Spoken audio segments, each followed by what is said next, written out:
नमस्कार दोस्तों, आपका स्वागत है यूपी मेंटोर में। तो हम आज देखेंगे भारतीय राज्य व्यवस्था के 200 महत्वपूर्ण क्वेश्चन जो कि यूपी पुलिस कांस्टेबल और आरआरबी एनटीपीसी और अन्य परीक्षाओं के लिए बहुत ही ज़्यादा इंपॉर्टेंट है। तो वीडियो को लाइक कर देना और चैनल को सब्सक्राइब कर देना। चलिए देखते हैं। संविधान का निर्माण। संविधान की पहली औपचारिक मांग किसने की थी? तो ये की थी एम एन रॉय ने। कब? 1934 में। इंपॉर्टेंट क्वेश्चन है। संविधान सभा की पहली बैठक कब हुई? तो 9 दिसंबर 1946 को पहली बैठक हुई थी, जिसके अध्यक्ष थे डॉक्टर सचिदानंद सिन्हा जी। स्थायी अध्यक्ष किसे चुना गया? तो डॉक्टर राजेंद्र प्रसाद को 2 दिन बाद ही स्थायी अध्यक्ष चुन लिया गया था। ठीक है। कब? 11 दिसंबर 1946 को। उद्देश्य प्रस्ताव किसने पेश किया था? तो जवाहरलाल नेहरू ने 2 दिन बाद ही स्थायी अध्यक्ष चुनने के बाद 13 दिसंबर 2046 को अपना जो उद्देश्य प्रस्ताव पेश कर दिया था। ठीक है। तो ये क्रम आपको याद रखना है, 9, 11 और 13 का क्या क्या हुआ था। प्रारूप समिति ड्राफ्टिंग कमेटी का गठन कब हुआ? तो 29 अगस्त 1947 को ड्राफ्टिंग कमेटी का गठन हुआ था, जिसके अध्यक्ष थे डॉक्टर BR अम्बेडकर। मूल संविधान को अपने हाथों से किसने लिखा था? इटैलिक शैली में लिखा गया था। तो ये लिखा था प्रेम बिहारी नारायण राय जादा के द्वारा। संविधान का हिंदी संस्करण किसने लिखा? तो ये बसंत कृष्ण वैद के द्वारा लिखा गया था। पृष्ठों की सजावट किसने की थी? तो नंदलाल बोस और राम मनोहर सिन्हा ने की थी। ठीक है। और ये शांति निकेतन से थे। ठीक है। जो विश्व शांति निकेतन है, जो विवेकानंद वो रविन्द्रनाथ टैगोर जी द्वारा स्थापित किया गया है। ठीक है। कहाँ पर? कोलकाता में विश्वविद्यालय है ये। यहीं से थे ये। राष्ट्रीय ध्वज को कब अपनाया गया था? तो 22 जुलाई 1947 को राष्ट्रीय ध्वज को अपनाया गया था। इंपोर्टेंट क्वेश्चन से पूछे जाते हैं। संविधान को अंगीकृत स्वीकृत कब किया गया?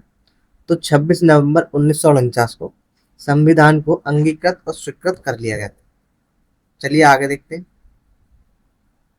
प्रमुख कथन और टिप्पणियां देखते हैं, इनसे क्वेश्चन बनते हैं एग्जाम्स में। भारतीय संविधान को वकीलों का स्वर किसने कहा? तो ये थे आइवर जेनिंग्स। ठीक है, याद रखना है। सौदेबाजी का संघवाद किसने कहा है? तो ये मॉरिस ऑज के द्वारा कहा गया है। फिर सहकारी संघवाद किसने कहा? तो जी ऑस्टिन ने कहा। ये संविधान के ऊपर बात हो रही। भारतीय संविधान को अर्ध संघीय किसने कहा? तो केसी विलियम ने कहा था। इंपोर्टेंट है, ये आया है कई बार।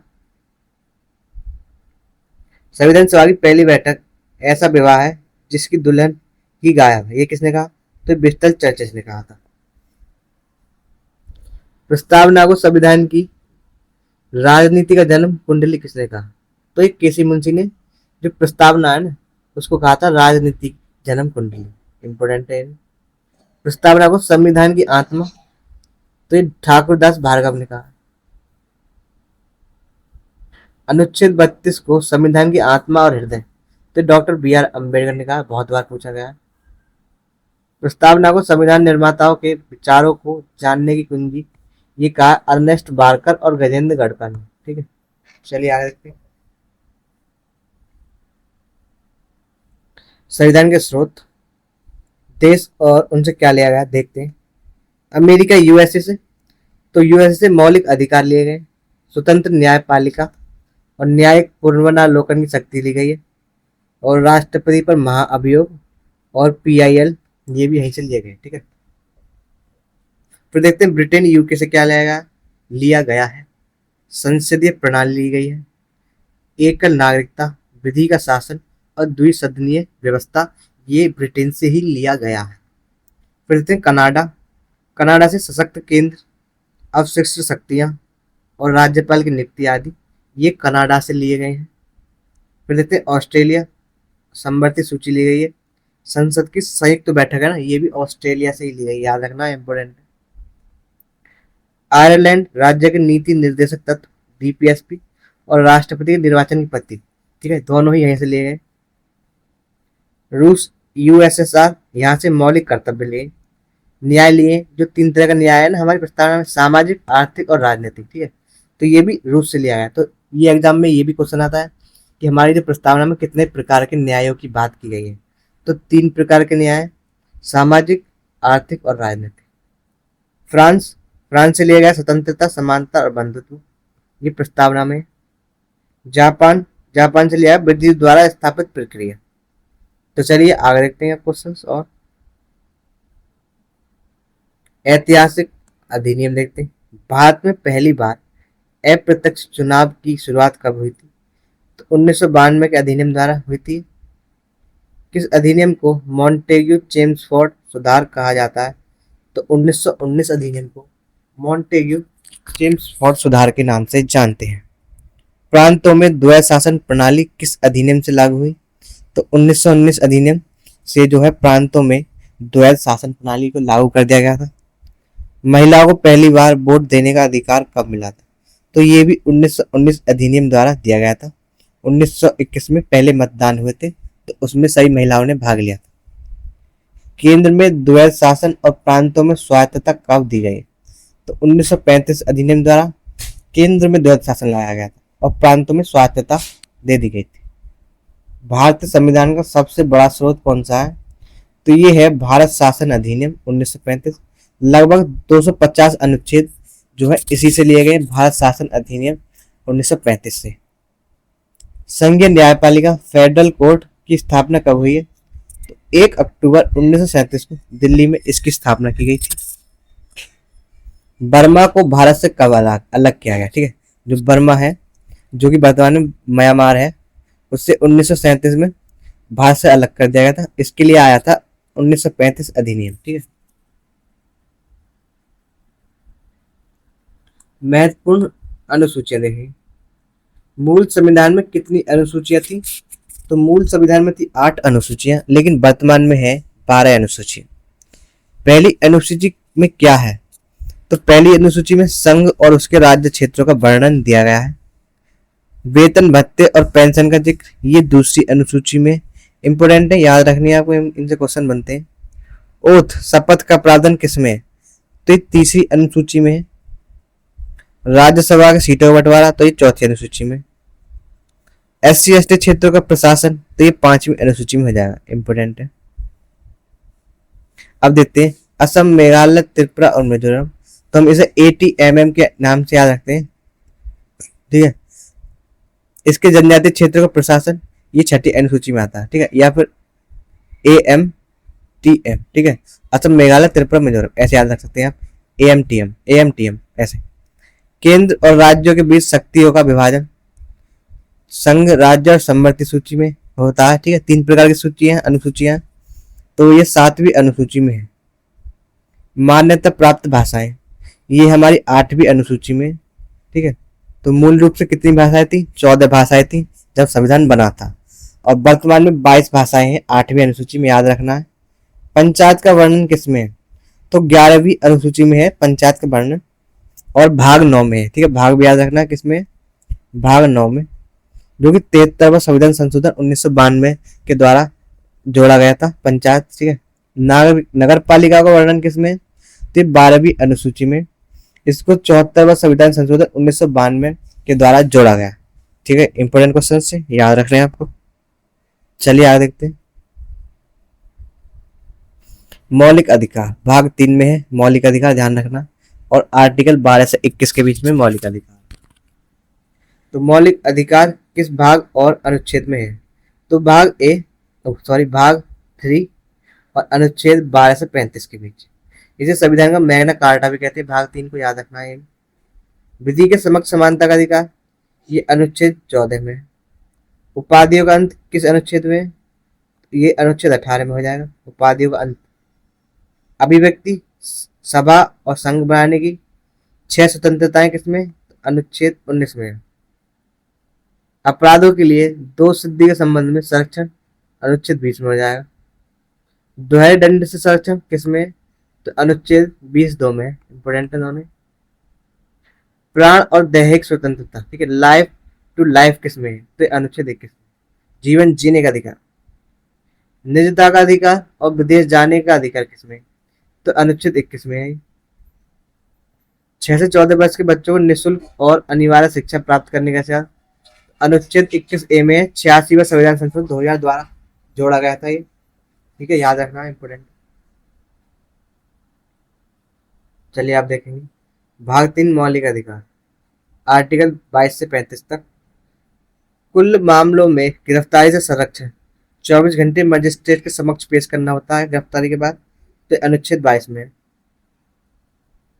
मानव दुर्व्यापार और बेगार बालात श्रम पर प्रतिबंध किसमें? अनुच्छेद 23 में। कारखानों में 14 वर्ष से कम आयु के बालकों को नियोजन पर रोक, यह अनुच्छेद 24 में। ठीक है, बच्चों को काम नहीं कराया जाएगा 14 वर्ष से कम आयु के। अंतःकरण से धर्म मानने की स्वतंत्रता, तो यह है अनुच्छेद 25 में। पर सिखों का कृपाण रखना इस पर अलग है। ठीक है, अल्पसंख्यक वर्गों के हितों का संरक्षण, यह अनुच्छेद 29 में है। संवैधानिक उपचारों का अधिकार अनुच्छेद 32 में हो जाएगा।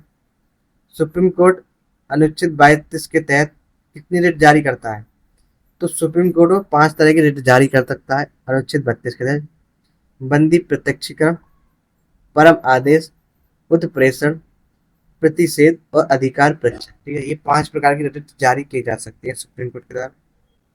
सशस्त्र बलों और पुलिस के मौलिक अधिकारों को सीमित करने का अधिकार, तो अनुच्छेद 33 में है। तो चलिए आगे देखते हैं। डीपी राज्य के नीति निर्देशक तत्व डीपीएसपी देखेंगे। डीपीएसपी किस भाग और अनुच्छेद में है? तो भाग 4 और अनुच्छेद 36 से 51 के बीच डीपीएसपी है। ठीक है, समान न्याय और निःशुल्क कानूनी सहायता, ये अनुच्छेद 39A में है, इंपोर्टेंट।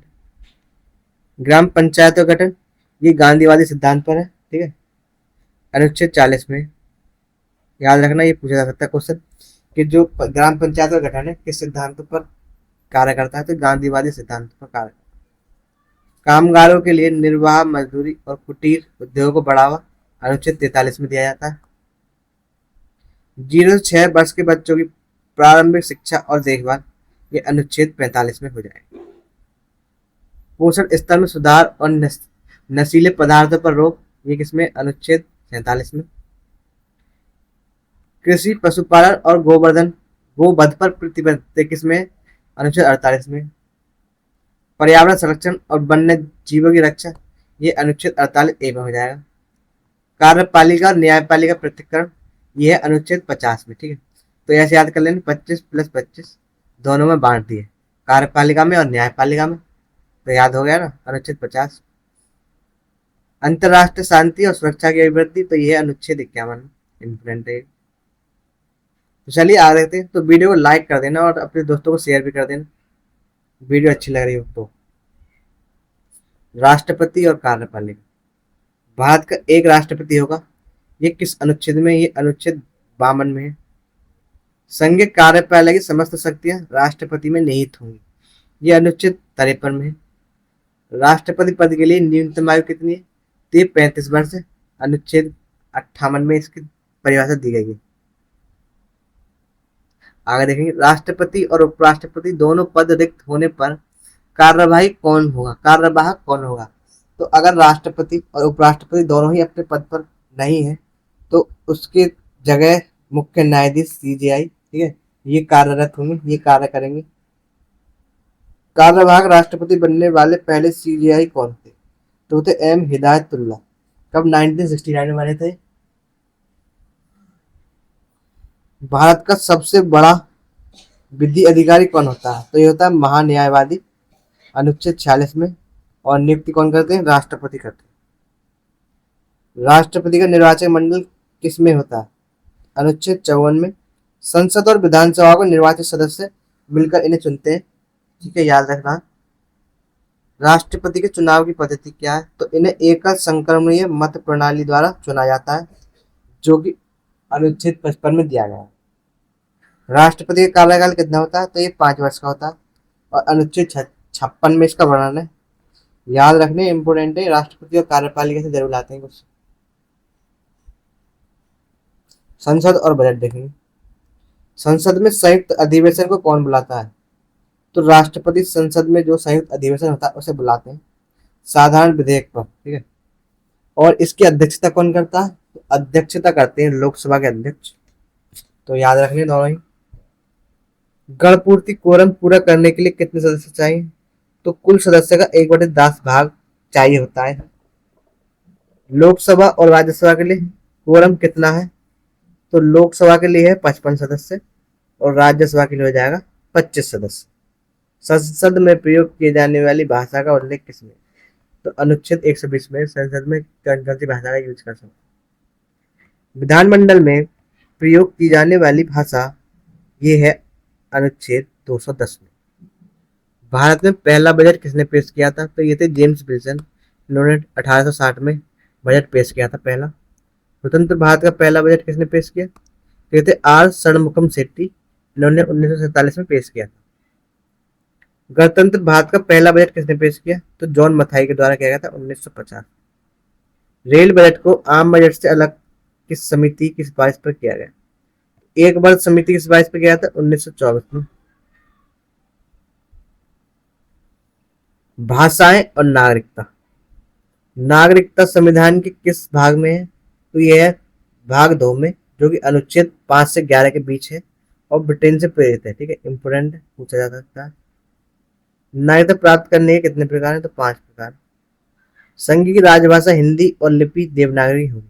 ये किसमें है? अनुच्छेद 343 में दिया गया है। ठीक है, चलिए आगे देखते हैं। हिंदी को राजभाषा के रूप में मान्यता कब मिली? तो कब मिली है? 14 सितंबर 1949 को। हिंदी भाषा का विकास किस अनुच्छेद में? अनुच्छेद 251 में हिंदी भाषा का विकास दिया गया है। अब देखते हैं मूल संविधान में कितनी मान्यता प्राप्त भाषाएं थी? तो 14 मान्यता प्राप्त भाषाएं थी और वर्तमान में कितनी है? 22 भाषाएं। 15वीं भाषा के रूप में किसे जोड़ा गया? तो जो 15वीं भाषा थी इसके रूप में सिंधी को जोड़ा गया था 1967। भारत में वर्तमान में कितनी शास्त्रीय भाषाएं? तो अब जो है 11 भाषाएं हो गई हैं। ठीक है, 2024 में 5 नई भाषाएं जोड़ी गई। ठीक है, तो कमेंट में बताना कौन कौन सी नई भाषाएं जोड़ी गई हैं। 5 भाषाएं। पहली शास्त्रीय भाषा कौन सी थी? तो तमिल थी। 2004 में इसको जोड़ा गया था। ठीक है, चलिए आगे देखते हैं। अब देखेंगे प्रमुख संविधान संशोधन। संविधान संशोधन की प्रक्रिया किस देश से ली गई है? तो किस देश से ली गई है? ये ली गई है दक्षिण अफ्रीका से। प्रस्तावना में समाजवादी, पंथ निरपेक्ष और अखंडता शब्द कब जोड़े गए? तो 42वें संविधान संशोधन द्वारा जोड़े गए 1946 में। संपत्ति के अधिकार को मौलिक अधिकार से हटाकर वैधानिक अधिकार कब बनाया गया? तो 44वां संविधान संशोधन 1978 के द्वारा जोड़ा गया और अनुच्छेद 303 में इसे शिफ्ट कर दिया गया है। ठीक है, नेपाली, मणिपुरी, कोंकणी भाषाएं कब जोड़ी गई? 71वें संविधान संशोधन द्वारा 1992 में जोड़ी गई थी। शिक्षा के अधिकार को मौलिक अधिकार कब बनाया गया? तो 86वें संविधान संशोधन द्वारा 2002 में शिक्षा के अधिकार को मौलिक अधिकार बनाया गया। बोडो, डोगरी, संताली, मैथिली भाषाएं कब जोड़ी गई? तो 92वां संविधान संशोधन द्वारा 2003 में जोड़ी गई। ठीक है, याद रखना BDMS। ठीक है, BDMS याद रखना, बोडो, डोगरी, मैथिली, संताली। BDMS जोड़ी गई 2003 में। ठीक है, भारत और बांग्लादेश के बीच भूमि सीमा जो है इसका जो संशोधन कौन सा? 100वां संविधान संशोधन हुआ है 2015 में। राष्ट्रीय पिछड़ा वर्ग आयोग को संवैधानिक दर्जा 102वां संविधान संशोधन द्वारा दिया गया 2018 में। Important question. चलिए आगे देखते हैं। अब देखेंगे विविध तथ्य। हैदराबाद को भारत में किस ऑपरेशन के तहत शामिल किया गया था? तो ऑपरेशन पोलो के तहत किया गया था 1948 में।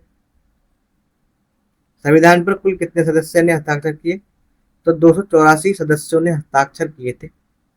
पहला हस्ताक्षर किया था डॉक्टर राजेंद्र प्रसाद। हस्ताक्षर करने वाली कुल महिलाओं की संख्या तो वो थी 11। विवादित यूपीएसआई में 15 माना गया था। ठीक है, तो ये विवादित क्वेश्चन है। तो यूपीएसआई ने क्या माना था? 15 माना था। राष्ट्रगान जनगण मन और राष्ट्रगीत वंदे मातरम कब अपनाए गए? तो 24 जनवरी 1950 को अपनाए गए हैं दोनों ही। वैसे इसमें आंसर 15 ही होना चाहिए। ठीक है, क्योंकि 15 ही थी हस्ताक्षर करने वाली कुल महिला। अच्छा, इसमें हस्ताक्षर करने वाली पूछा गया। वैसे वैसे जो कुल महिलाएं थी वो तो 15 थी, लेकिन हस्ताक्षर करने वाले की बात करें तो वो थी 11। ठीक, ये अंतर है बस। भारत में अल्पसंख्यक संप्रदाय कितने हैं? तो 6 हैं। कौन कौन से? मुस्लिम, सिख, बौद्ध, पारसी और जैन और ईसाई। ठीक है, ये 6 किस में आते हैं? अल्पसंख्यक में आते हैं। अल्पसंख्यकों का आधार क्या है? तो धर्म और भाषा अल्पसंख्यकों का आधार है। राष्ट्रीय अनुसूचित जाति एससी आयोग किसमें? अनुच्छेद 338 में। राष्ट्रीय अनुसूचित जनजाति एसटी आयोग, ये अनुच्छेद 338 ए में है। राष्ट्रीय पिछड़ा वर्ग ओबीसी आयोग, ये अनुच्छेद 338 बी में है। याद रखने हैं आपको ये आयोग।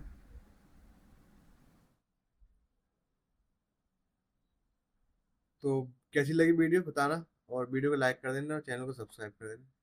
और अगर आपको इसका पीडीएफ चाहिए तो हमारे टेलीग्राम चैनल से जुड़ जाना। बहुत बहुत धन्यवाद वीडियो लास्ट तक